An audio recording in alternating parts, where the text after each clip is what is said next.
They are the remotest of nations, the most just of men, the favorite of the gods. The lofty inhabitants of Olympus journeyed to them to take part in their feasts. Their sacrifices are the most agreeable of all that mortals can offer them.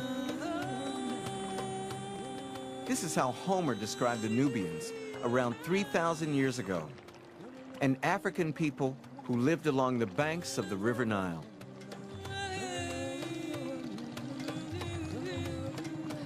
When I was growing up, I used to hear people in my neighborhood talking about black pharaohs. We called them Nubians. I never dreamed that there was an actual place called Nubia. It seemed more like a fairy tale to me.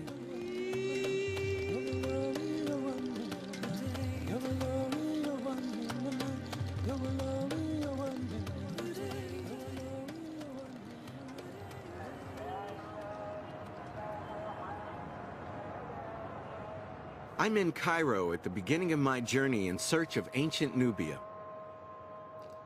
From here, I'm heading south along the Nile to Aswan, Egypt's southernmost city where Nubia begins. Then I'll cross over into the Sudan and travel to the heart of the ancient black kingdoms of the Nile.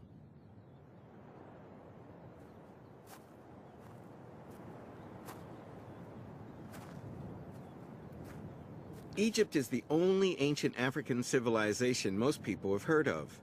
Nobody knows anything at all about Nubia. I've wanted to see the pyramids since I was a child, and it's taken me 40 years to get here. I can see why people are obsessed with this place. This extraordinary royal tomb was built for an Egyptian pharaoh 4,500 years ago.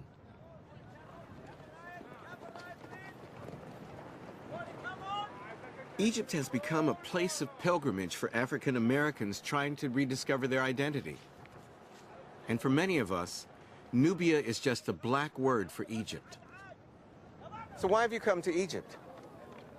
I think for me, it's just been a dream come true, and then trying to make a connection to a historical past that we've been misled about all this time. And so, What do you mean we?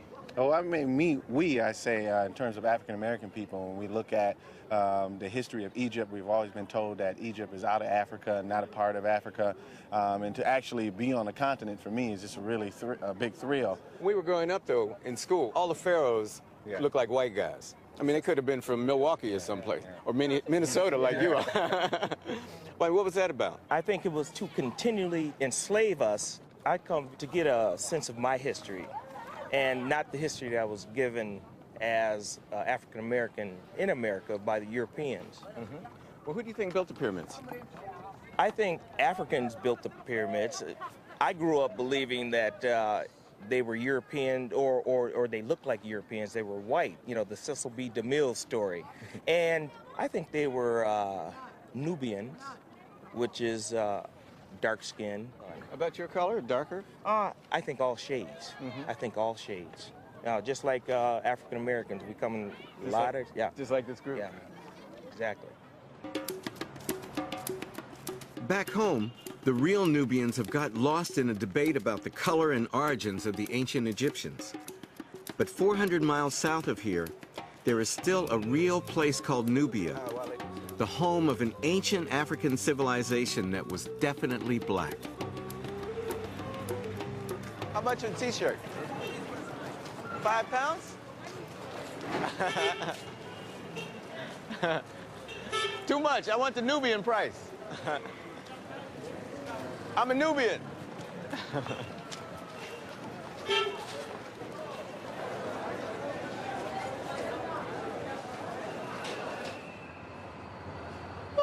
I'm taking the night train from Cairo to Aswan. Once, all the land along the Nile, south of Aswan as far as Khartoum in the Sudan, belonged to Nubia. It still exists, but now it's just a region split in two by the border between Egypt and Sudan.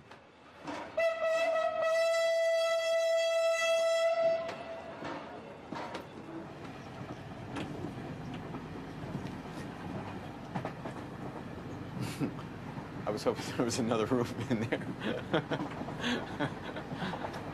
Well, it's cozy.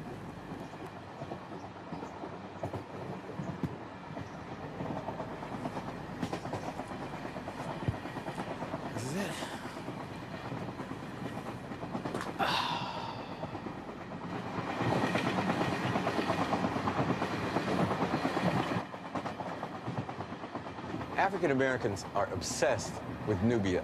There must be 1,000 shops in America with the name Nubia in the title. My favorite, my daughter's favorite, is a shop called Nubia Notions. But believe me, there are a whole lot more. When I was applying to Yale, the first sentence of my application said, my grandfather is colored, my father is a Negro, and I am black. Now my daughters are African Americans. Their kids, I bet, will be Neo-Nubians. You know, if we can't tell exactly what the color of the Egyptian pharaohs were, the one thing we do know is that the Nubian pharaohs were black people. And now, having heard about Nubians almost all my life, I'm on a train heading south to the land of Nubia.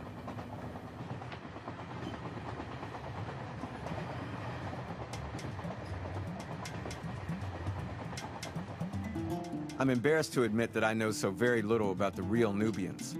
But the ancient Greeks and the Romans knew the Nubians. Magical tales about this distant African people traveled back along the trade routes to Europe. And one of the Nubian kings, named Taharka, is even mentioned in the Bible.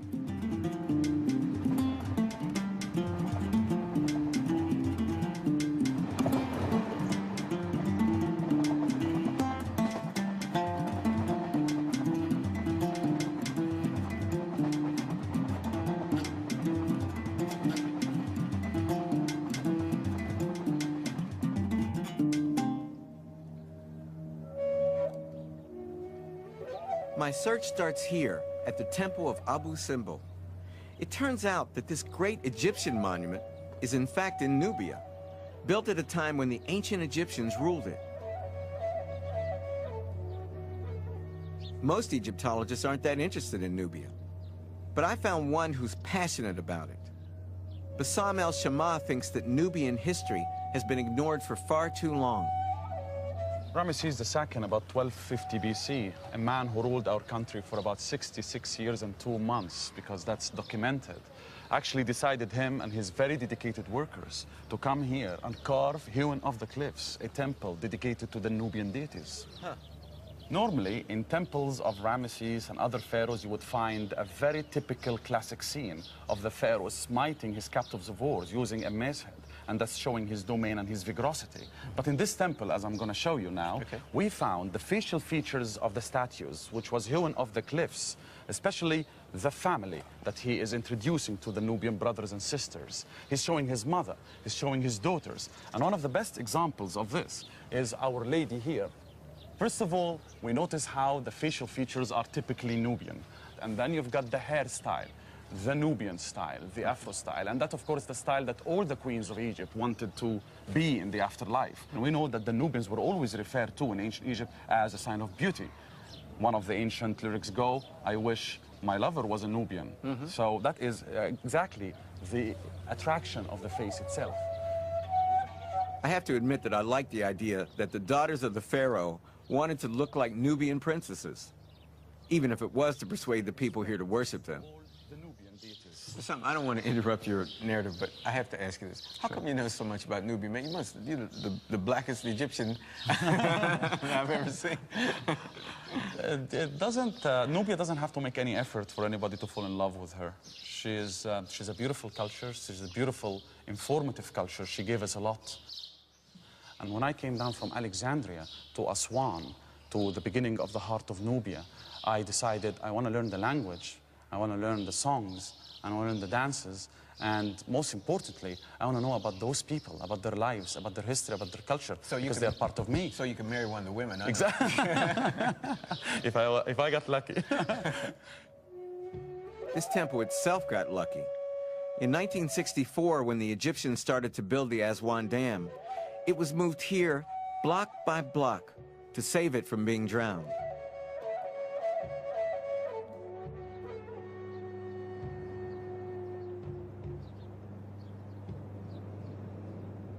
The Aswan Dam is modern Egypt's greatest engineering project, bringing electricity and water to the entire country. But it devastated Nubia, flooding 500 square miles of its land. When I look out over this lake, all I can think about is what we can't see. All the history of an ancient civilization that's been lost. Many of the people displaced by the dam now live in and around the city of Aswan. They still call themselves Nubians and are fiercely proud of their culture and history. Surprise to me on this whole trip. There's even a program on local television called Nubian Treasures, hosted by Ezra Dahab. Stunningly beautiful.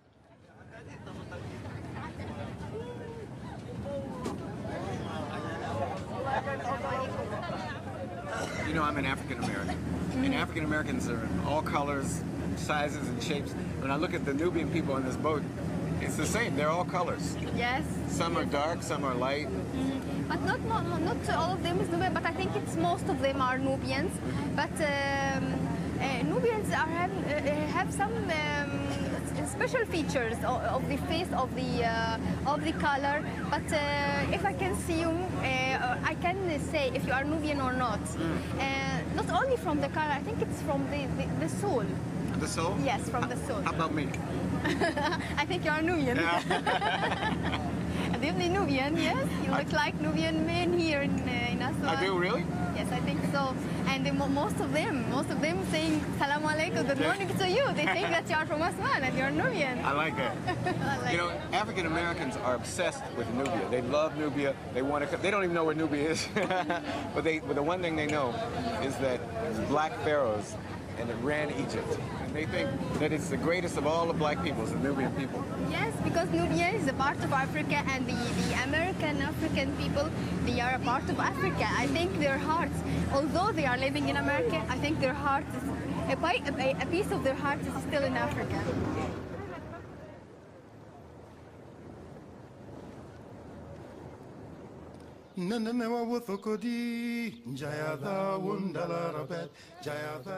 Ezra has brought me to the only Nubian village that survived the flood. It's called Garb Aswan. The fruit is nice, huh? This village, I can say that it looks like the traditional Nubian village. All the Nubians are like the Nubians in the ancient villages. They still, till now, talking with the Nubian language. They still, till now, wearing the Nubian clothes. They still, till now, having their tradition in all the occasions of their life, traditions on wedding, celebrating. They say the same. Yes, yes. Since the loss of their land, younger Nubians like Ezra are determined to preserve their own language and culture and want to find out more about their ancient history. This area which the Nubia, the real Nubia, was there. And now it's under the water. Yes, because the water covered every place there. Just the monuments, we could save it, and the people. When I was a boy, a little boy, and the dam was being built, it was famous. People talked about it all over the world. But the black Americans in my hometown were very angry because they said it was racist. And I remember a woman, a school teacher, started a campaign to try to save Nubian culture because she said that the only reason they were building it here was to bury Nubian culture because Nubians were the black people. Does it make you angry that Nubian civilization is buried under that lake? Not angry, but it makes me sorry. Because I dreamed that one day I could visit this place. I dreamed that if I could have the chance to live even one day in the ancient Nubia, because my father told me many things about it, my grandfather and mother, and all the history books, or all the books which talking about the Nubia. And when I see the pictures of the Nubia and the palm trees which the water is covering till the end, sometimes I cry. Yeah.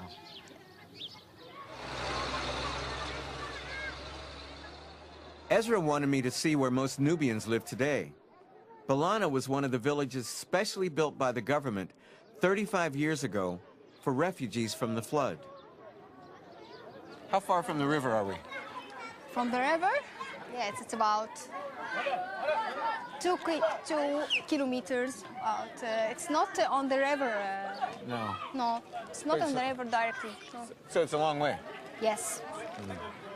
Yes.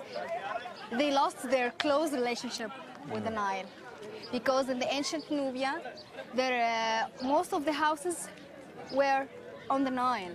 Just few steps to let your feet touch the Nile waters. 68 tourists were killed by Islamic terrorists just a few weeks before I arrived, so security is tight. To be honest, I'm not sure who I'm more afraid of, these guys or the terrorists. ازيك يا فوزية؟ اهلا اهلا وسهلا. ازيك؟ اتفضل. Assalamu alaikum. عليكم السلام ورحمه الله This is وبركاته. فوزية.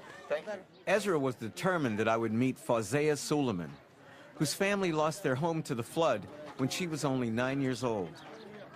Once the dam was completed, what effect did it have on your family and the other Nubian people? Did it cause your family pain, distress? Did it make her sad to have to move her family? لما حصل ان انتوا تهجرتوا يعني هل حسيتي مثلا ان عيلتك اتأثر؟ أثرنا ولا حاجة، احنا بعد ما جينا استلمنا الأراضي. She's saying that the benefits of the high dam more than anything they lost there. وزرعناه يعني الفلاحين العاديين عندنا طبعا. There is no pain for her family for moving from the ancient Nubia to the modern Nubian villages. She's very happy because now she has the chance to educate, to learn, and her children are in the school learning. That's good. And she hopes that she will learn like them one day. But do you miss? Now I'm confused. She wasn't supposed to say that. She was supposed to be against the dam. But there's a policeman in the background. في يعني دايما بيحصل لي انا لما بعمل لقاءات مع الناس كتير بتقابلنا هنا لما باجي في ناس بيقعدوا اسمعيني في ناس بيزعلوا في ناس حتى بيقعدوا لما بيفتكروا الحاجات دي بقى. This nice lady clearly has been programmed by the security police that are outside protecting us from terrorists or the threat of terrorism to say that building the dam was the greatest thing in her life, when in fact it was devastating to her and to her family and to her neighbors, all of whom were forcibly removed and dumped in this makeshift village. Once the policeman leaves, Fawzia calms down. The older people, did it upset them? Did it make them angry? Did it hurt them when they were forced to move?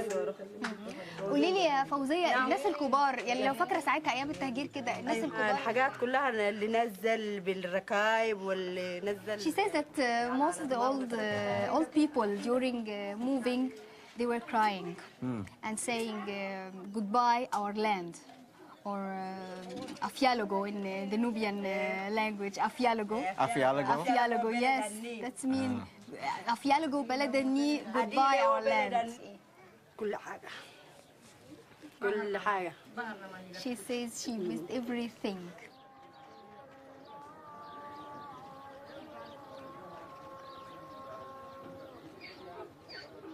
It's become clear to me that I'm not going to find ancient Nubia here in Egypt. South of here, in the Sudan, I've heard that ancient Nubian cities have survived out in the desert. It's just my luck that the border's closed. So I've got to go all the way back to Cairo, then fly south to Khartoum before driving north again on a 2,000-mile round trip to the heart of ancient Nubia. My family and my friends think that I'm out of my mind to be going to the Sudan. All we ever hear about the Sudan is that it's in a state of civil war. It has a fundamentalist Islamic government, and it hates Americans. So I'm kind of nervous.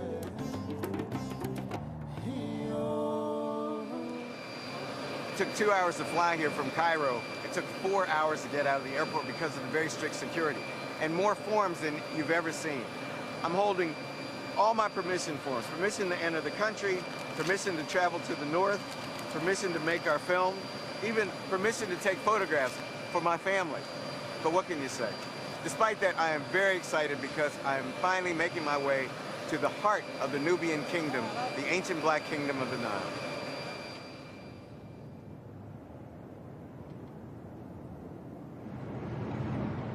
The desert is so peaceful.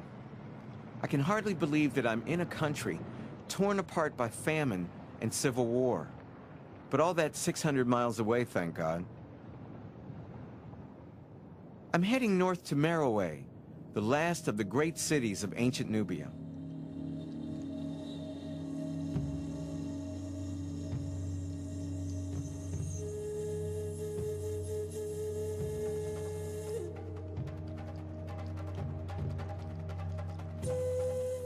These pyramids are spectacular. I had absolutely no idea that anyone had built pyramids in the middle of the Sudanese desert.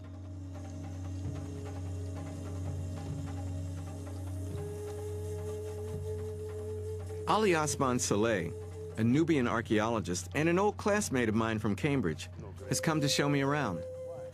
Yeah, why? At the 3rd century BC, the Merowites had their own language, written language. A written language? Oh, yeah. The written language. The Merowites controlled a vast region. The Merowites had produced beautiful art. This is one of the greatest peoples of the world. They negotiated the most difficult environment that you must have seen if you are coming from there. They negotiated it, they conquered it, they made a civilization.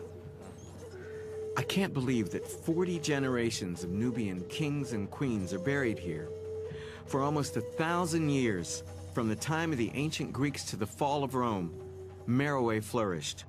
But we still know so little about it.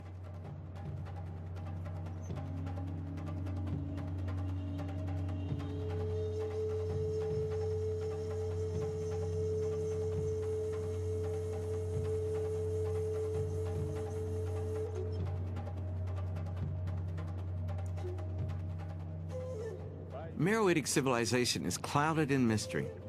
Nobody really knows what these buildings are for, but Ali has his own theory. This was a learning place. A learning place? Yeah. Like a college, a university? Like a college university. Oh. Cairo called it the College of Merowe. The College of Merowe. The College of Merowe. Now we are considering that idea seriously. If this is true, then it's the oldest university in Africa. University. It is. It looks so. It looks like a college. This is an educational sanctuary as far as I'm concerned. It is a lot of rooms, a lot of places, and of course last year when excavation was going on here, they have discovered a very beautiful garden there with fine ditches for irrigation. That was the Department of Nubian Studies over there. Right? Yeah, that was the part of Nubian studies, yeah, possible. We are now treading the aisles of the first African college. University of Merowe. The University of Merowe. A 2,000-year-old college, marooned in the middle of a desert. If that's what it is, it ought to be one of the great monuments of the world. Instead, the whole of Merowe feels like some strange mirage.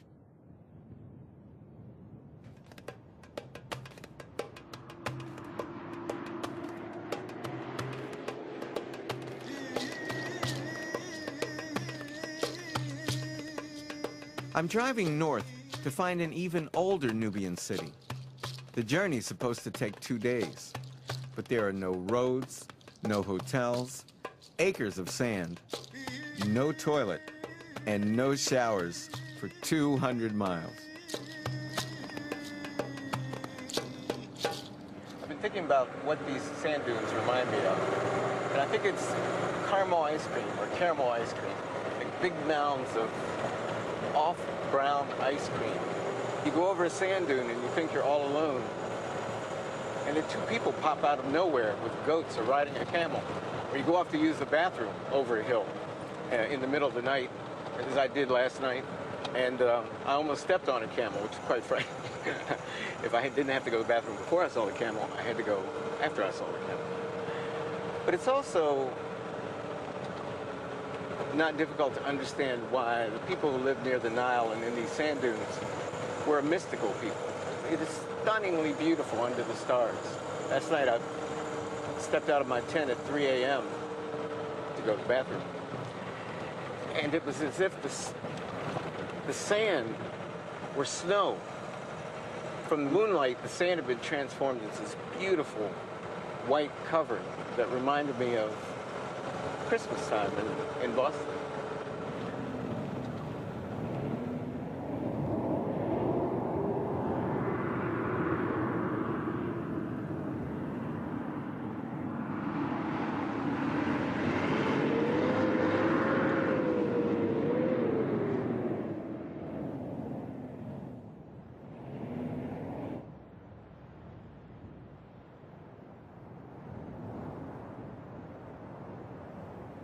Come here. Yeah. You want me to push?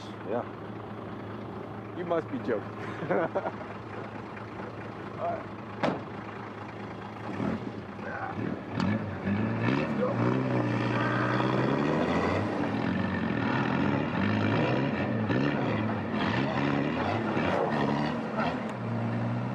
Go on, come here.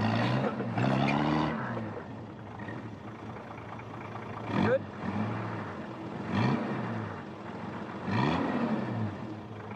I love the taste of sand for breakfast. Hey, wait.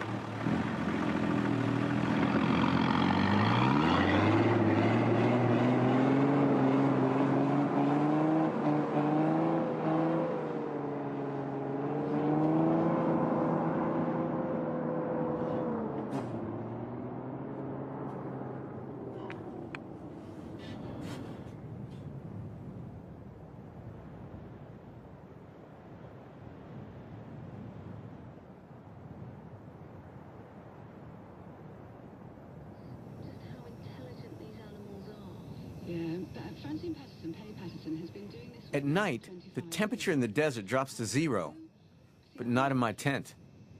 The wild mountain gorillas in Central Africa. I hated to camp when I was a kid, so I can't believe I'm enjoying this.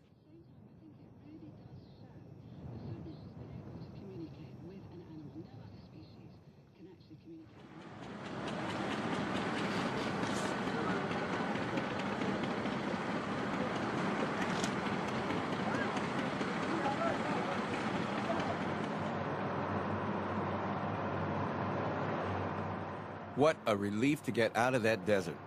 Now I understand why people worship the Nile.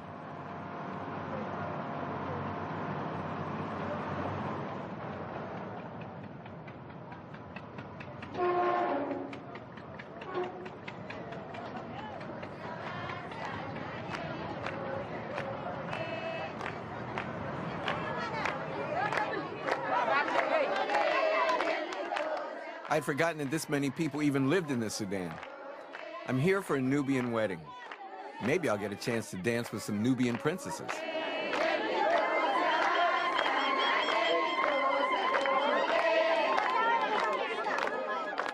The groom has asked me to be his guest of honor. The Nubian on the left is me.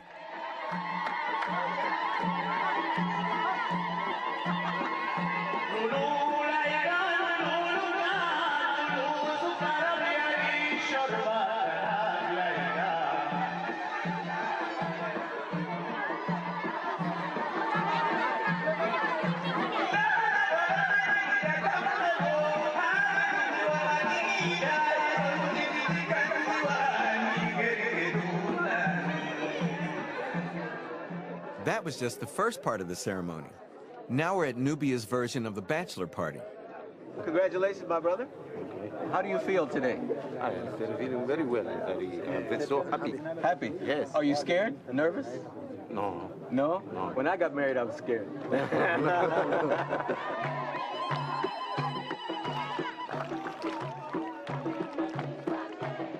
The Nubians were Christians for 1,200 years before they became Muslims in the 16th century. Some even took part in the Crusades. We've come to the river for a ritual that dates back 3,000 years.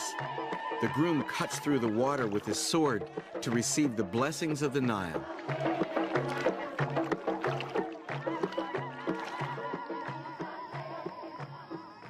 I hate to leave, but I have to get going.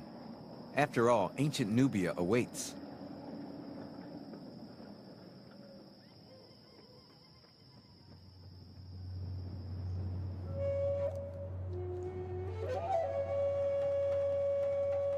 The next morning, at the sacred mountain of Jebel Barkal, I meet up with Irene Liverani, an Italian archaeologist. This is the temple of Mut. So it was built by Taharqa, who is the great black pharaoh who has to fight against the Assyrians in just to defend Egypt and Nubia. So as you can see, it is well preserved, and we have beautiful reliefs here.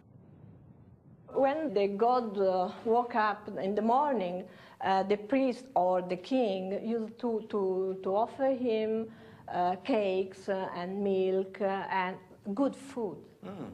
And of course, priestesses were just playing music for him, just to let him wake up in joy. That's wonderful. It's a nice, it's very joyful religion, the religion of ancient Nubia.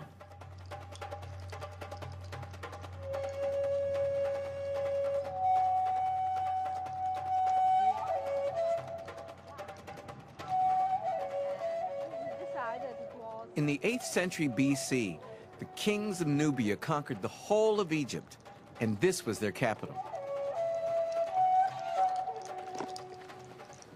Wow, Irene, who built this temple? Pianchi built the temple, Pianchi? or better, he enlarged, refurbished the temple after the defeat of Egypt. Now, who was Pianchi? Pianchi was the first black pharaoh. He presented himself as a black man, as a pharaoh, but black, with all the features of a black man, And this hadn't the been- powerful black man, beautiful, beautiful, of course. This hadn't been done before in Egyptian art? Black people were represented under the feet of the pharaohs. That's so interesting. And he presented himself as a black, so powerful, to be kings even in Egypt. Black African kings ruled the whole of ancient Egypt for almost a century. But how many of us have ever heard of them? Why have scholars been so reluctant to give Nubia the credit that you are willing to give it? Racism. Racism? Racism? I call it racism. And when they found this culture so interesting, so beautiful, so important, they first thought, oh, it is the Egyptian culture here in Nubia.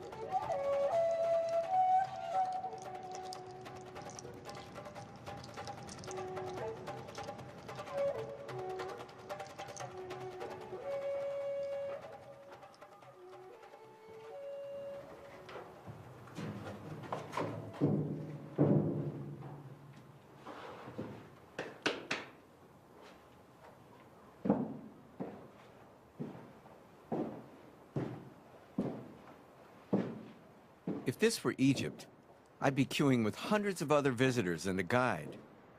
But I've not seen one single tourist since I arrived here. I'm in one of the greatest tombs of antiquity, all by myself.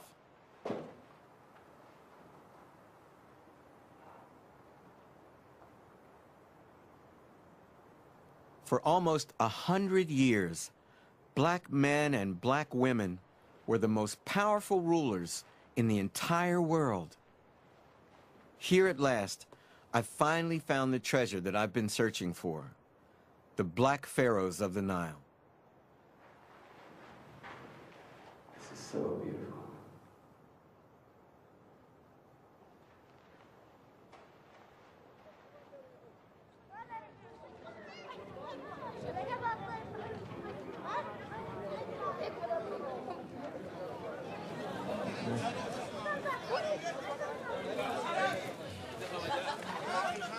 The Sudanese are just about the friendliest people I've ever met.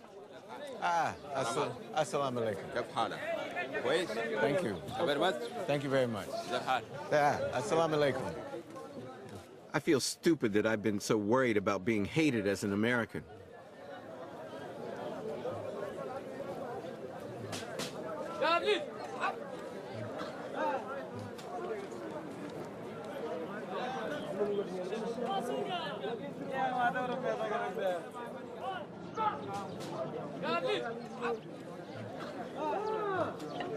Balance of your purchase will be 500. شكرا جزيلا. Here I meet Ahmed Asman from Khartoum. It turns out that he was a student in the United States. Would you like grape or oranges? كم الدستة؟ الدستة بكم؟ I like oranges. You like oranges? بكم الدستة؟ About 6. اديه نص دستة. نص دستة يا. Or a dozen. A dozen. Dozen? Yeah, for everyone. عليه نقي له كويس دستة. How much would that be? That will be 4,000 pounds, which is about $2. No, Banana? No, we're fine. Thank you very much. Okay, let me help you.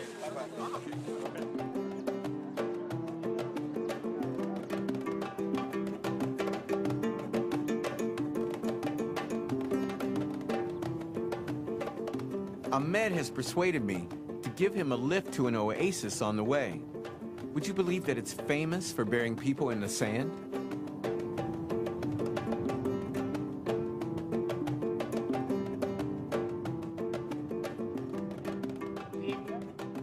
When we arrive, the school principal is keen to tell me all about it. Why are the sands here so good for your health? لماذا الرمال في هذه المنطقة حسنة لصحتك لصحة الإنسان؟ لأنه هذه الرمال الموجودة عندنا دي بتختلف عن الرمال في المناطق الثانية. These sands which are present here are quite different from sands elsewhere. ولذلك فيها نوع من المواد تقريبا تكاد تكون جيرية، ربما إنه ده يكون السبب، لكن الدراسات ما محددة، يعني ما حصلت دراسة مقننة عشان توري على إنه الميزة الأصلية في الرمال. Some chemical ingredients which are useful for health, but no studies have been done to determine what are these ingredients. Well, I don't have rheumatism, but I have arthritis. So do you think it can cure me and my hip? يقول لك أنا ما عندي الرطوبة بس أنا عندي arthritis اللي هو المفاصل. هل ممكن يعالجني؟ Maybe. It may be. Well, I want to give it a try. يعني لازم تجرب. You have to try it. I want to try it. Tell them I've come all the way from America to try your sand. يقول لك أنا جيت كل الطريق من أمريكا عشان أجرب العلاج بتاعك هنا. And before I know it, I am trying it. Take off your watch. Take off my watch. Okay, take off my watch. Watch. Like your glass. My glasses. I can't see. Your glass. Your glasses. My glasses. That's good. My shoes. Yes, it's true. Okay. My socks. Yes. Okay, my socks. My clean white socks. There you go. Okay. Now what? Get in here? Yes. To go inside. With these? طوال. Okay. Which, my head here or which way? Oh, okay. Okay. Okay. I can't believe that this man has persuaded me to take all my clothes off in the middle of the desert. Excuse me.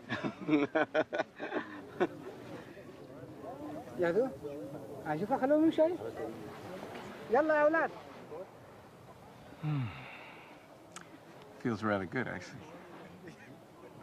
Well, I have to say, I've been buried in the sand many times by my daughters when they were small, and it never occurred to me it would cure anything except their boredom. I feel like a mummy.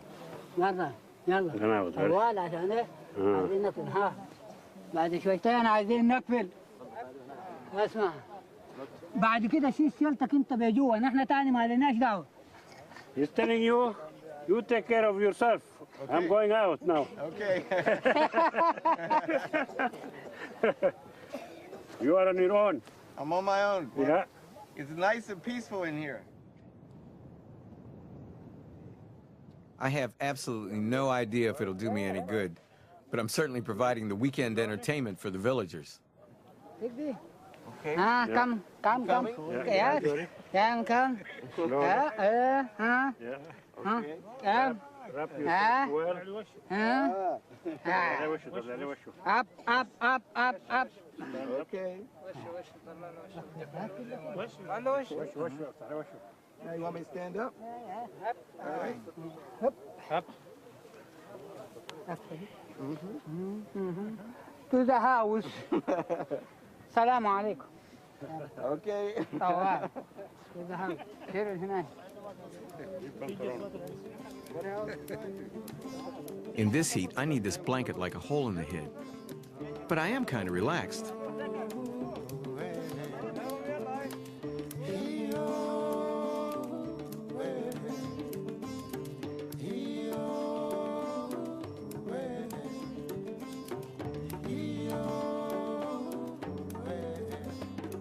I'm heading for my furthest point north, the area around the Third Cataract. This is where the most dramatic discoveries about ancient Nubia are only just coming to light. This area is the most ancient part of Nubia, the mysterious land that the early Egyptians called Kush. It's also where the Sudanese government is planning to build a hydroelectric dam. Once again, Nubia is about to be flooded. Villagers will be forced to move, archaeological remains will be lost. History is repeating itself.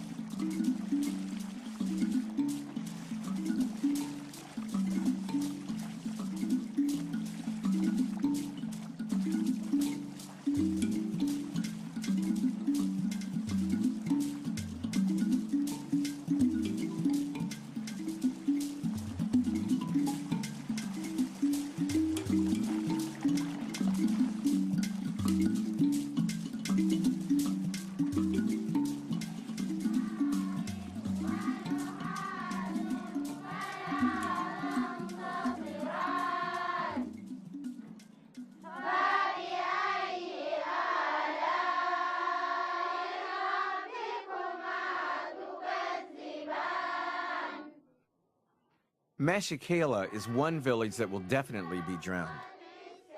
It's the home of the oldest Quranic school in all of Nubia, and it's still run by two brothers whose family founded it 350 years ago.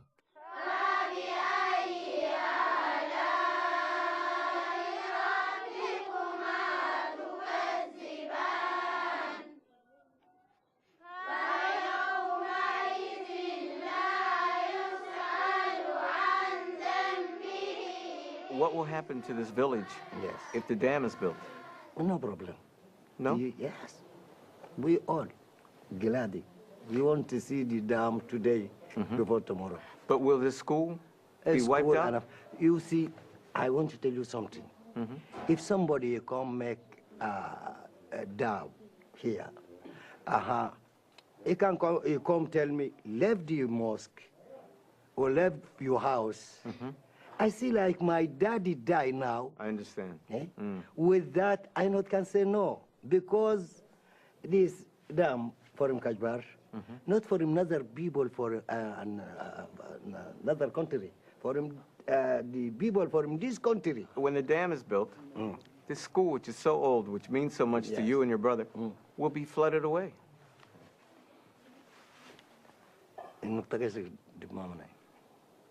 Ahmed. Sheikh Ashi stops our interview to talk to our translator. Language is a problem, but I know that he understands me. Just like Fawzia back in Egypt, I think he's afraid to speak his mind. I'm a teacher too, so I know if I lost my school, if it was flooded, I would be sad. We can do. What can you do? Nothing. Nothing. Yes.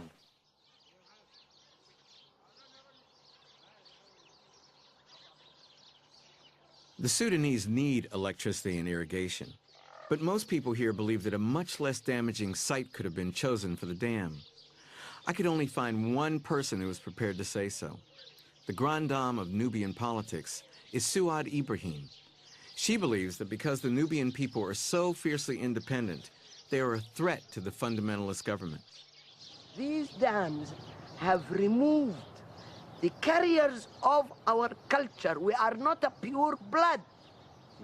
We are carriers of an ancient culture that managed to remain vibrant even after we lost the ability to write. We are illiterate in Nubian letters. I am just beginning to remove my illiteracy. These people are the carriers of our culture. Inundation means a very rough shortening, cutting. You would think they would be proud of the Nubian heritage. They ought to be. They Yeah. ought to be. They ought to be. We are Sudanese. We do not plan. We are not separatists. We believe the Sudan from Halfa to Numili is our home. But why would they want to inundate or bury Nubian culture? No, they wouldn't put it that way. Of course not. They wouldn't put it that way. But that was the originally dams were loved. Now the whole world is against dams.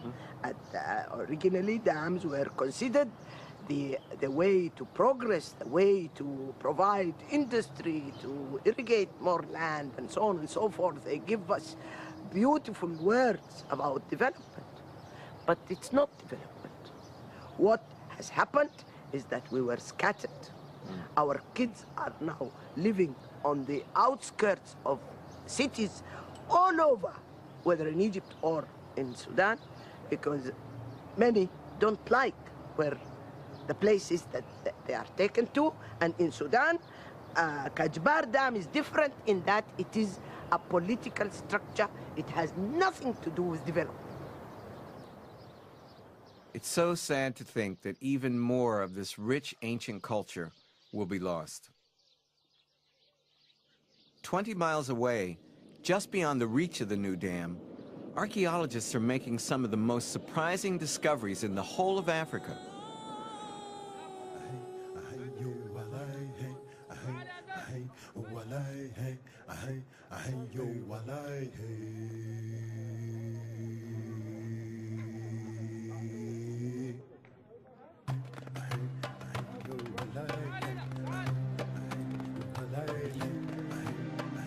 This is Kerma, Nubia's first capital, a 4,000-year-old city emerging from the sand.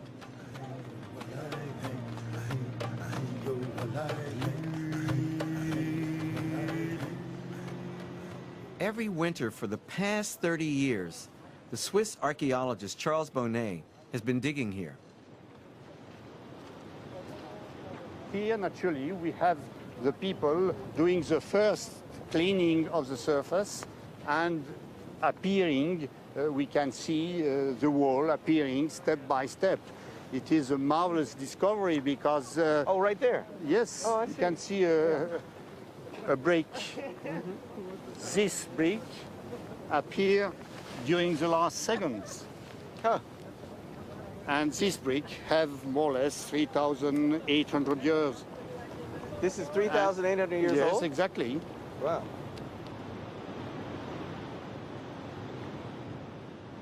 One of the strangest structures I've ever seen dominates this site. To me, it looks like a massive termite mound. This monument is a defufa. It is a Nubian term, well, used generally to explain a construction done by men, and you can see it from far away in the horizon. In fact, it is the late period of a huge temple. Probably we have under a very small chapel, and step by step it's become this big monument done in mud brick. It was the main temple of the city, and it is the center of the city. We have the palace, we have the defufa with all this religious quarter. We have in this side a lot of chapels, and you have to think that we are cleaning the surface of the city. That means if we go deeper and deeper, we can find other cities with other, older naturally, with other institutions. And this is fascinating, naturally. It is. A thriving African city built before Stonehenge. And now the team is finding remains of an even more ancient city that dates back 5,000 years, older than even the pyramids of Giza. It's the very oldest city found so far in the entire continent of Africa. How much work remains to be done? Everything, I must say, because It is the first town of a huge kingdom, 1,000 kilometers along the Nile. It is the first level of a town, and there are many levels preserved.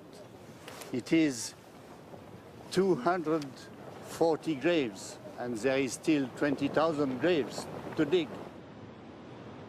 I think that this region is, at the world past, one of the most interesting regions of the world. But why are there so many sites in Egypt and not south of the border, not here in Sudan? Well, I think that Europeans choose to dig in Egypt. But you know, Egypt is extraordinary. When you think to the huge monument, you think to the temples. But today, archaeology is changing.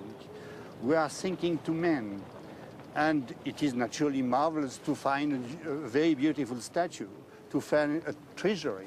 But to find men, it's maybe an extraordinary answer too. And it is why I'm passionate here. It is to find the men of the past and to understand better the men of today. Thank you.